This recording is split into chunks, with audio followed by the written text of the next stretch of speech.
este proyecto nace inicialmente de lo que tiene que ver con la misión y el propósito de la Dirección de Cultura, que es elevar la calidad cultural y social, no solo de la comunidad universitaria, sino de la comunidad en general, es decir, intra y extramuros de lo que es la Universidad Nacional Abierta, y que de por sí la universidad, al estar en todo el país, pues permite todo este tipo de relaciones que también tiene como finalidad promover todo lo que es la identidad nacional, y eso es uno de los proyectos que se emprendieron desde hace algunos años. Bueno, desde mi llegada se notó la ausencia de lo que era la promoción de las tradiciones populares, y justo en ese manual de organización de cultura de la Dirección de Cultura en el 2001, una de las áreas funcionales es la tradición popular. Todo cambia en el momento en que yo puedo participar en un tamunangue que hicimos en la sociedad, en la parroquia universitaria.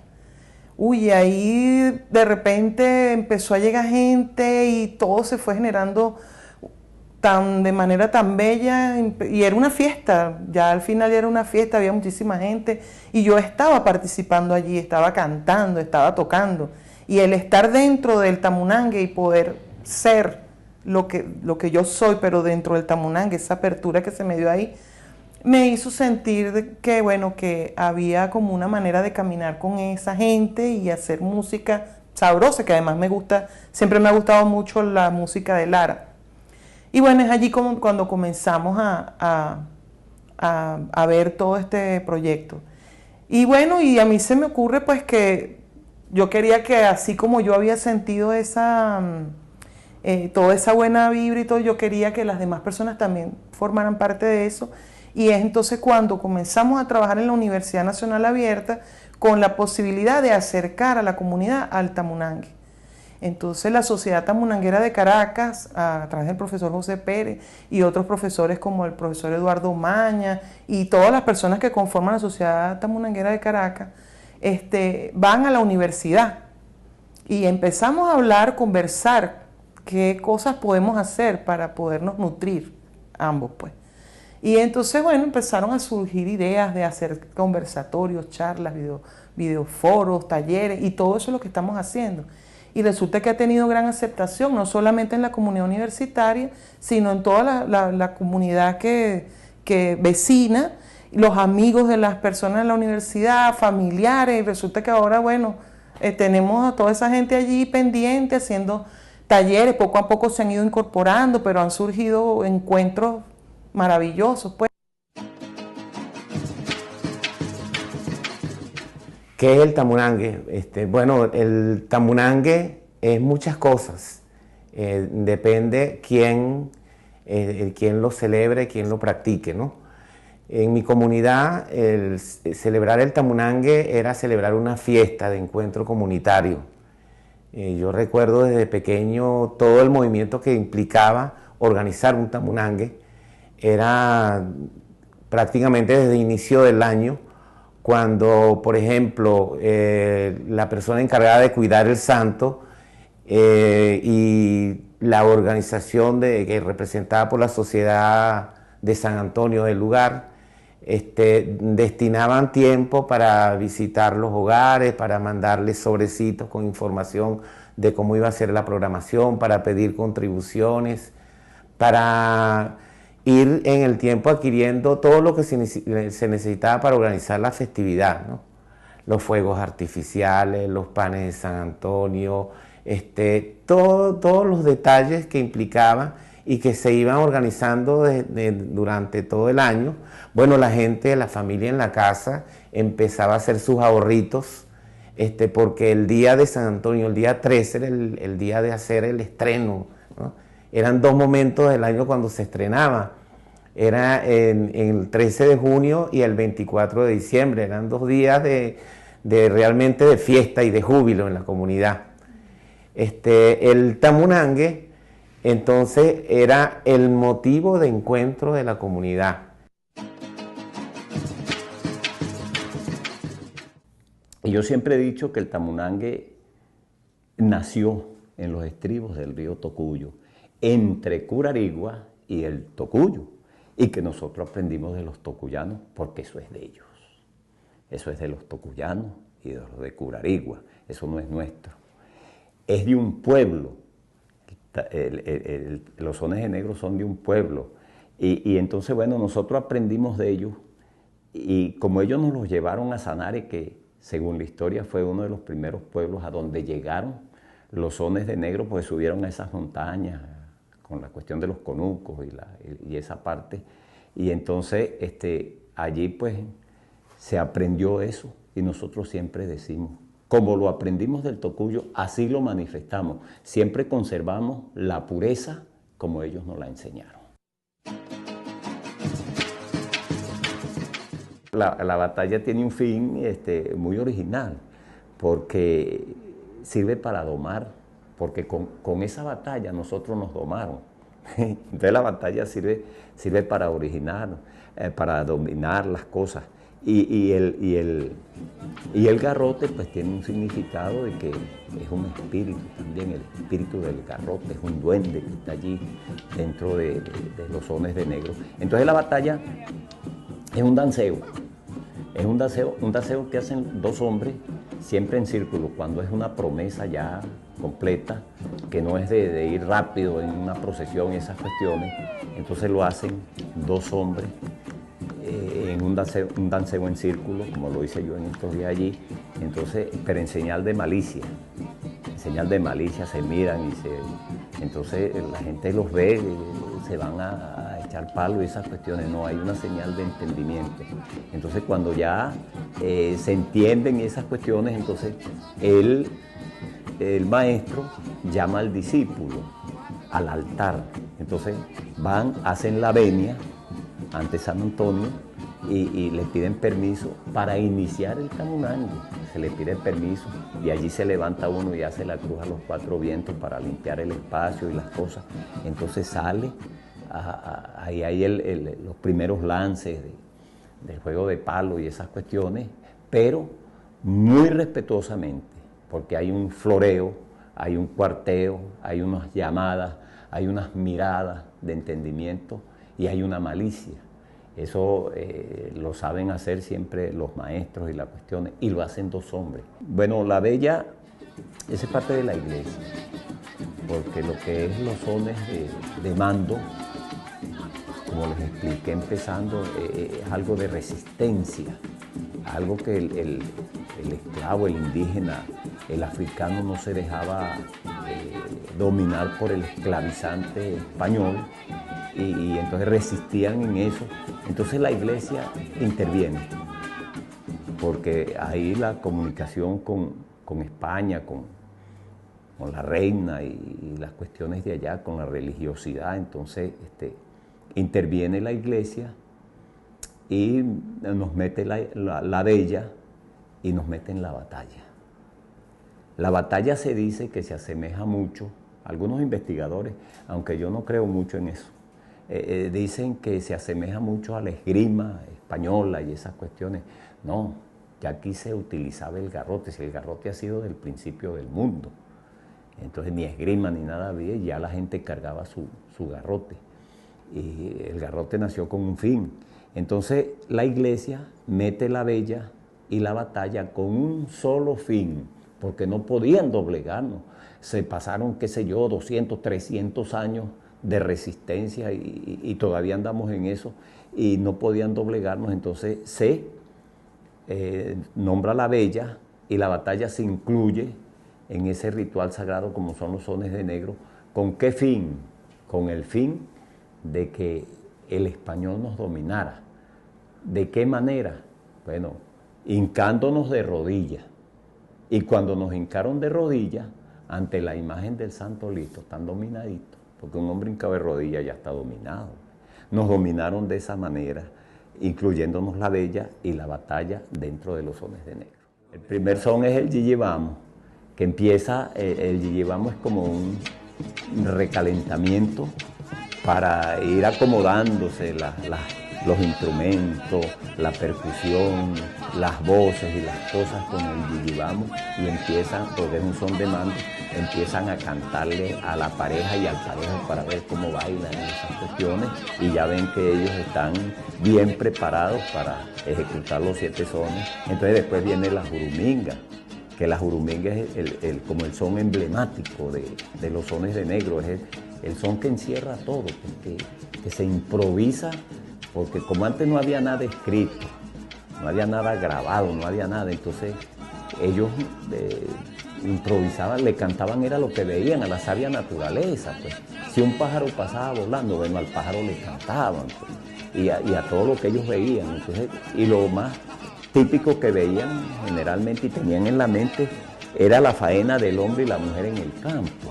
La mujer haciendo comida, lavando, planchando, haciendo la arepa, todas esas cosas, y enamorándose de los muchachos y el muchacho de la muchacha. Y ya esa relación familiar se describe mucho en la parte de la juruminga. El hombre si sabe trabajar, de qué familia viene, porque tampoco aceptaban si era de mala familia. No, esa familia tiene malas costumbres, eso no se puede aceptar. Ese muchacho que se acerque a las muchachas y todas esas cosas. Entonces se describe en la juruminga, se describe eso. Bueno, después de la juruminga viene la perrendenga, que es un son danceado, siempre paseado, muy paseadito, a donde el que está cantando le está diciendo al parejo que le haga gracias a la pareja, que le baile bonito. Es algo de galantería del parejo hacia la pareja, de enamoramiento. Y entonces quitarte el sombrero, ponérselo a ella, bailarle bajito, más pequeñito, grandotote y todas esas cosas, a medio lado, como el pescado, de media orilla, como todo ese tipo de cosas se va encerrando allí, esa misticidad de ideas que se van desarrollando dentro de la perrendenga. En unas partes a la perrendenga le meten el guabinero. En Sanare no, en Sanare solamente es un solo estilo, desde que empieza hasta que termina. Sí hacen, cuando ya van a terminar, la carrera, pero la carrera se sigue bailando, danceadito y esas cuestiones que hacen la carrera para terminar. En el Tocuyo hacen el guabineo y le han introducido algunas otras cosas que son bonitas también, pero en Sanare se ha tratado de mantener mucho las cuestiones como se aprendieron. Así se aprendieron allá. Y después vienen los calambres o el poco a poco. Se le dice los calambres o el poco a poco, que es un son humorístico, a donde empieza el parejo muy alegre, muy feliz, bailando con la pareja, pero de repente se va enfermando. Y de repente se va poniendo peor, entonces el que está cantando le va diciendo qué enfermedad tiene, le duele el pecho, le va a dar un infarto, se está muriendo, está asfixiado, saca la lengua, pela los ojos y todas esas cuestiones. Que le duelen los brazos, le pegó la artritis, que ya está muy chuequito, no puede caminar, se te va a morir, echarle aire, ponerle una ampolleta y todas esas bromas. Y hay una parte muy simpática porque ahí es a donde el parejo tiene que estar muy pendiente. Porque como es un son humorístico, viene algo muy cómico, porque entonces le dicen a la pareja, prepara la ayuda. No, cuando dicen prepara la ayuda, el parejo está pila, porque la ayuda es algo que le van a meter por detrás para echarle como un lavado. Entonces no, y la pareja buscando, y el parejo entonces no se deja meter la ayuda y la cuestión. Entonces, esa es parte del humorismo que tiene el venezolano, el humor del venezolano, que hasta en nuestras cosas, en nuestra cultura, tenemos esa parte del humor, que gracias a eso pues, nos hemos salvado mucho de muchas cosas. El galerón se asemeja a un joropo llanero. Tiene mucho que ver del joropo llanero, bien libre. Puedes hacer tú las figuras que quieras. En el joropo se nombra, se ha utilizado ahorita la palabra coreografía, en el tamunangue no. En el tamunangue la palabra coreografía no cabe, porque es cultura popular, son figuras que hace un pueblo, son expresiones de un pueblo, no es un teatro organizado, no es una danza que se organizó y esas cuestiones. Entonces, en cosas organizadas sí hay coreografías y esa no se baila así, se baila más estilizado porque hay unos estudios allí, pero en el tamunangue no.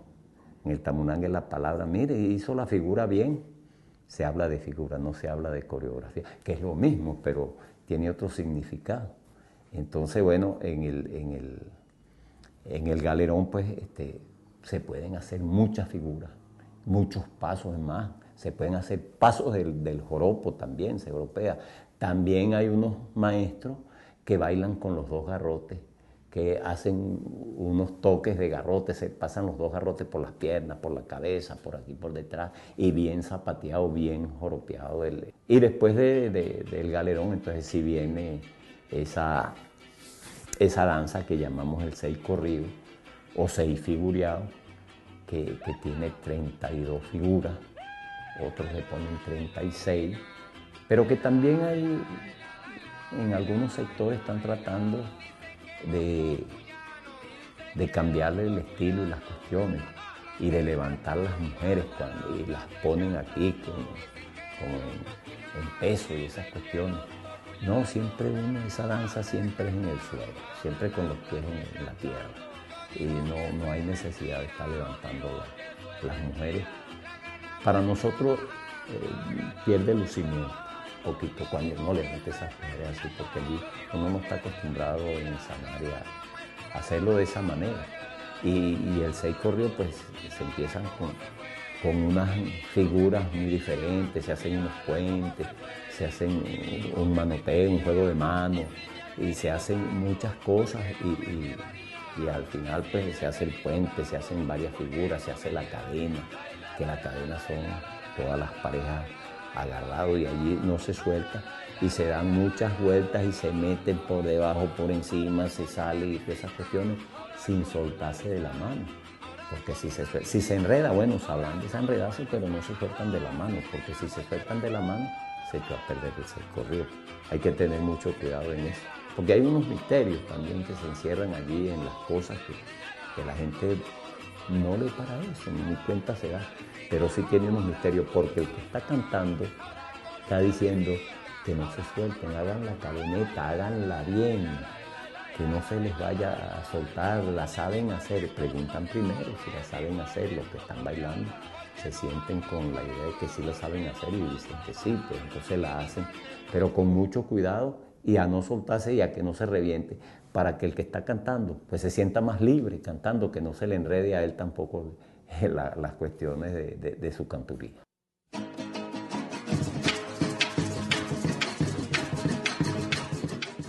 Porque hasta entonces se veía como que la participación de la mujer era muy limitada en esta tradición. La mujer no podía cantar, por ejemplo, y todavía existen prejuicios con respecto a eso, ¿no? La mujer no debe cantar el velorio, no debe jugar la batalla, no debe cantar en el tamunangue, solamente debe bailar y hacer el sancocho, ¿no? Pero eso empezó a modificarse a partir de ese suceso de las fiestas folclóricas en el estado Lara, ¿no? No se permite que lo hagan dos mujeres, no porque se vaya a discriminar la mujer en la tradición, no, sino que como eso es un ritual sagrado, eso es impuesto por la iglesia, y la iglesia siempre tiene sus misterios y sus cosas, eso no lo impusieron a nosotros. Y yo digo, bueno, eso es verdad, eso hay que respetarlo, que no lo jueguen las mujeres, porque yo no he visto la primera mujer haciendo una misa. Entonces, las son los curas, son cuestiones de la iglesia y a nosotros nos las impusieron y nosotros tenemos que respetarlas. Esa participación tímida de la mujer ha ido como ganando lugar en los tamunangues, ¿no? No sin las protestas y la resistencia masculina, pero poco a poco ha ido sucediendo. Por ejemplo, uno va en Sanare, ve en Sanare que hay mujeres que tocan el cuatro o que llevan la maraca o que cantan, o en el Tocuyo que juegan garrote, hay cantadoras también, pero de manera muy tímida todavía. En Barquisimeto como que se animan más o han tenido más apertura o han logrado trascender las resistencias masculinas, entonces es un poco más.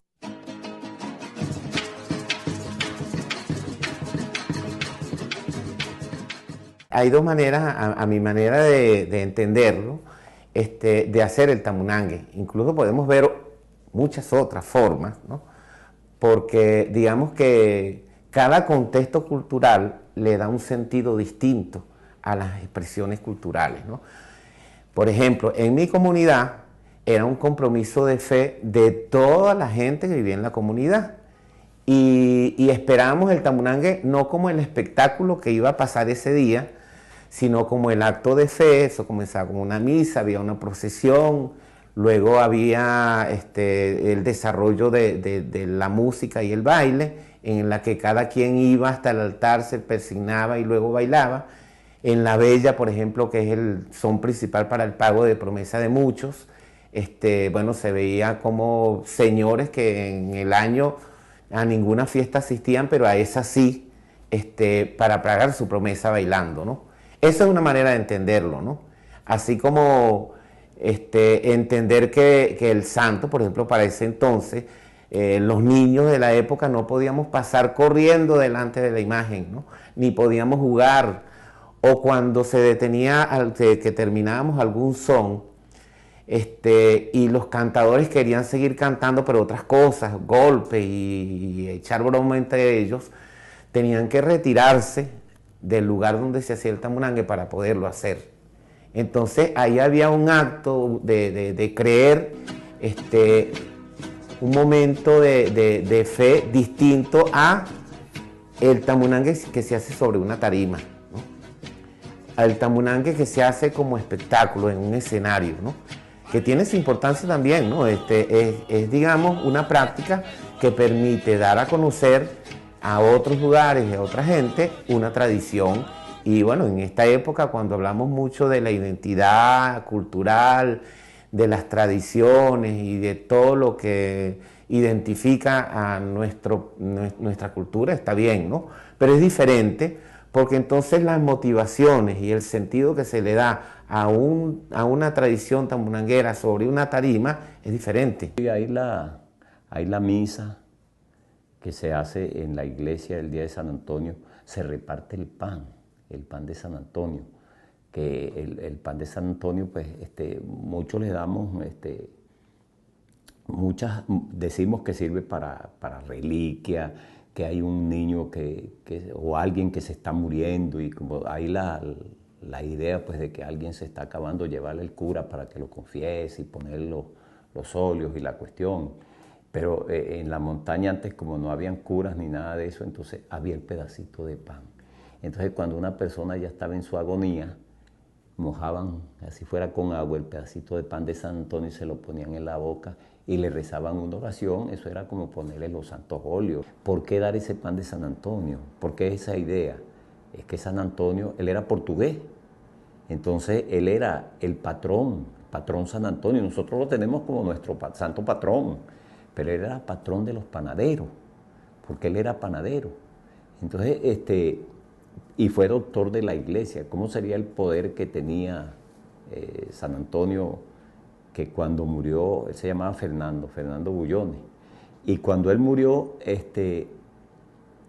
un año fue lo que duró de él haber muerto para consagrarlo de santo, porque los milagros que él siguió haciendo, él hacía milagros en vida. Después de Cristo, yo siempre lo he dicho, después de Cristo el que hacía milagros en vida era él. Tenía la facultad, sería por Dios, que él hacía milagros estando vivo.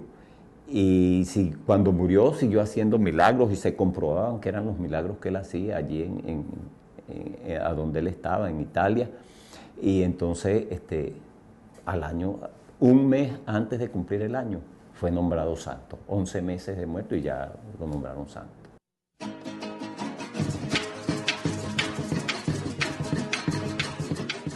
Entonces, una cosa es entender el tamunangue como devoción, como acto de fe.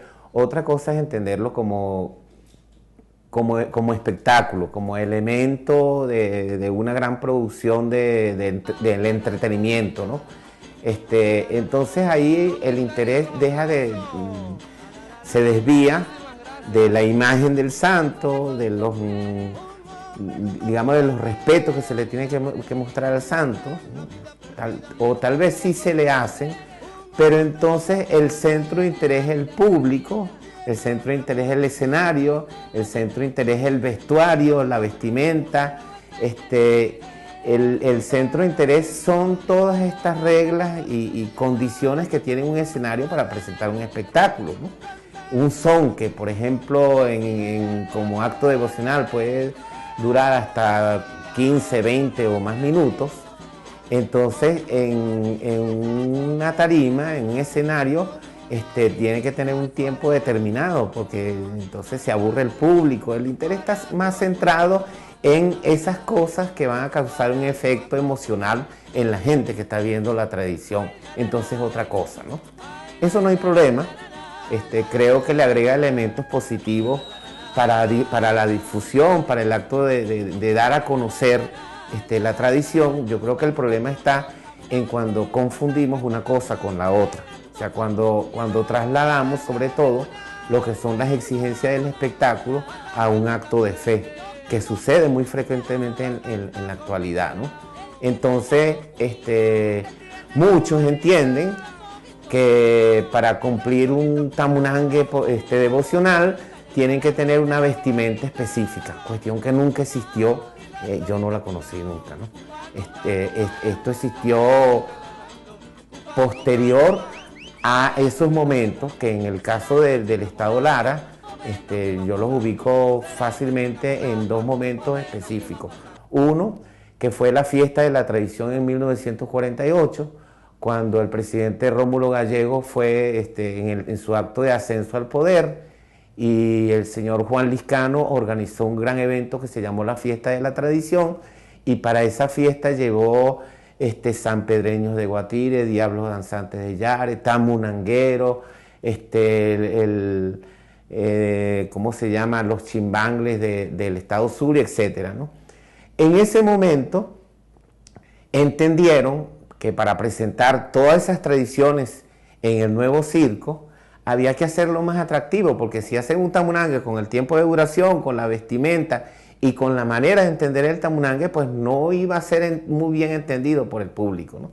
Entonces fue cuando todos los practicantes, por devoción, tuvieron entonces que adaptarse a las exigencias del espectáculo con vestimenta especial, con un tiempo especial. Hubo como todo un montaje con reflectores y puntos de salida de distintos lugares del mismo redondel de la Plaza de Toros. Y cuando iban a presentar, por ejemplo, un son, salían unos bailadores de un lado, enfocaban los reflectores. Entonces todo esto fue un impacto visual que generó la emoción que querían generar en el público.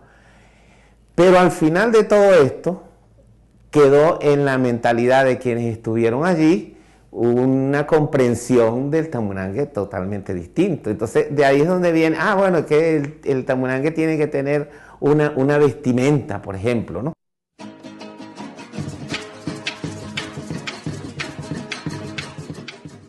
Fuimos organizándonos hasta conformar lo que hoy es la Sociedad Tamunanguera de Caracas, ¿no?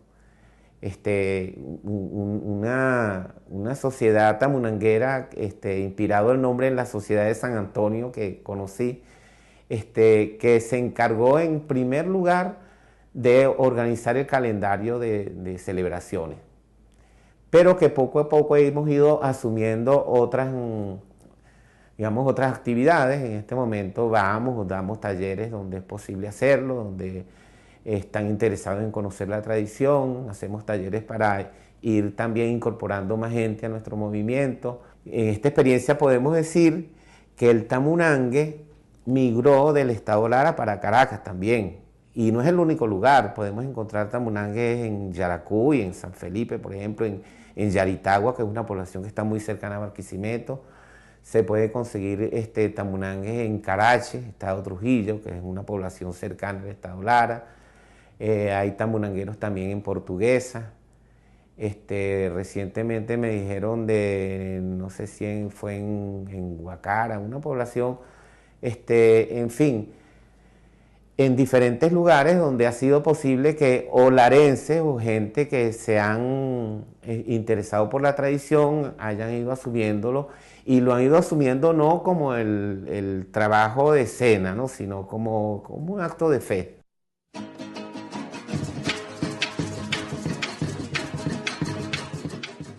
Yo recomendaría reflexionar sobre lo siguiente. Las tradiciones, tomando en cuenta esos dos aspectos que he hablado, la tradición no viviéndola como espectáculo, la tradición es vista como un acto de fe y además de un acto de fe, un acto de convivencia comunitaria. Yo recomendaría hacer una reflexión sobre eso, ¿no?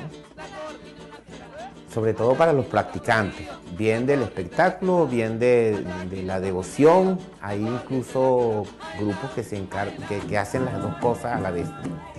Es separar una cosa con la otra, qué es lo que queremos en una y qué es lo que queremos en la otra. Cuando nosotros vamos a hacer un acto de fe,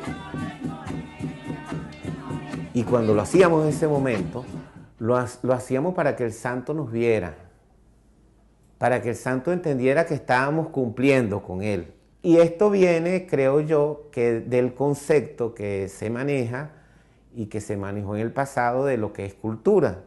Porque para unos cultura eran las tradiciones y era un comportamiento que partiendo de, digamos, de los románticos y de los folcloristas que iban a rescatar para que las tradiciones para que se mantuvieran tal cual, fue como legando esa costumbre, esa manera de proteger las tradiciones.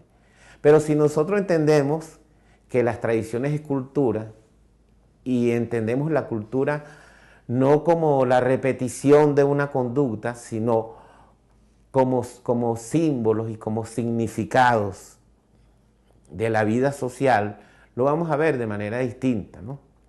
Porque entonces entender en el comportamiento cosas que se están diciendo con respecto a la fe, con respecto a las relaciones sociales y con respecto a entender el mundo, el entorno en el que vivimos, ¿no? Cuando nosotros hacíamos ese tamunangue en nuestra comunidad, la vida social, política y económica de ese mundo en el que vivimos era totalmente distinto al que vivimos hoy. Y en ese momento, esa vida social estaba influida con menor contundencia que en la actualidad, que el mundo del espectáculo.